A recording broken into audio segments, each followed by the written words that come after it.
muuqaalkan nala daawan oo la garee labada nin halkan fadhiya waxa halka ka arkay gabadh soo socota markay u soo dhawaatana sigaar bay ku afuufayaan labada nin ay ku qoslayaan gabadha laakiin gabadha xoolaha sanaadeena maxaa sigaarka igala doontada igaga shubaysaa ninku xoolaha sigaar maxay ahaday iska cilbi soonaysa saaxiibkoo gacanta ka qabanaya gabadhan xoog bani kaska furfuraysa marka dambe ka fara muxsanaysa waan iskaga tagaysaa afli baa wax isku gasho waxay mooysa rag jilicsanay iska dhirbaaci jiray ayadoo yaaban ay meesha iskaga tagaysaa labada nin way siyeegayaan gabadhan rag way huruufaysa kadibna iskaga sii jeesanaysaa maalin iyadoo jabis cunayso suuqa marayso dharga gaaban xidhan ayuu ninka soo horbaxaya mool eegay laakiin aan arkayn way isku dhacayaan labadooduba gabadhana jabiska ka dhacaya ninku gabadha uu raali gelinaya walaalay raaran ku oranaya jabiskana uu soo qabanaya intuu foorsado haday saaxiibtaas ku eegto way ka ilheshay iska waabi ninku gabadha jabiska uu soo qabanaya laakiin gabadha ku dhufanaysa jabiska waan iskaga tagaysaa gabadhan waxa iska dhigaysaa mid khatar ama rag hore iska cilisantay ninka ku maraateenayso maaliyada dhar huruuda xidhan suuqa maraysa ayuu ninka hoos fadhiisanaya isagoo dhar huruuda soo xidhay markaas ku oranaya walaalay iga raalo maalinta waxa kugu sameeyay gabadha inta ninka eegto ayay feer ku dhufanaysa caloosha uga dhex saaraysa ninka dhulka ku dhacaya gabadha way iskaga tagaysaa markale ninkana uu jawaabi meesaydo ka xanaaqsan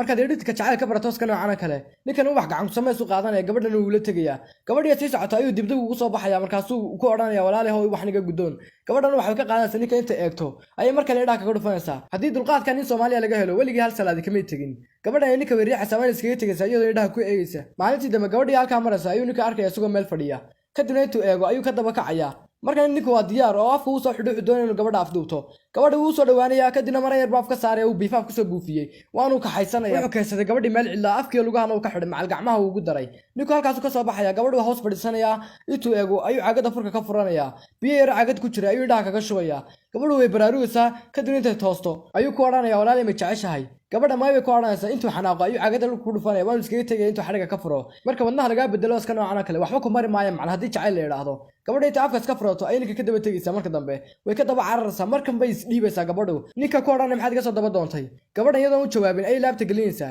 hadaba muuqaalkii toddobaad weeyaan ay ku dhaa YouTube ka soo subscribe gareeya YouTube profile-ka TikTok oo saaran ee lagu yaaco bye bye